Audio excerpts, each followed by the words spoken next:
पुढील 1 वर्षात मोदी सरकार कोसळणार असल्याचा दावा काँग्रेस नेते आणि लोकसभेचे विरोधी पक्षनेते राहुल गांधी यांनी केला। काँग्रेसच्या अल्पसंख्याक सल्लागार समितीच्या बैठकीत त्यांनी हा दावा केल्याची माहिती सूत्रांनी दिली आहे। पंतप्रधान नरेंद्र मोदी यांचे पुढील वर्षात पदत्याग निश्चित असल्याचं त्यांनी म्हटलेलं आहे।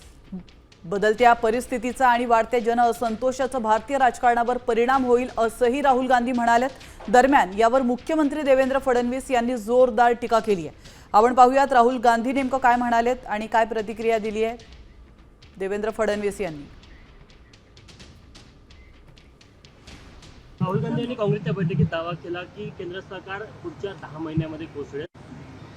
मुंगेरी लाल के हसीन सपने अशा प्रकारची एक सिरियल यायची, त्याच्यापेक्षा जास्त हे काही नाही। राहुल गांधी यांनी काँग्रेसच्या बैठकीत दावा केला की केंद्र सरकार पुढच्या 10 महिन्यांमध्ये कोसळेल।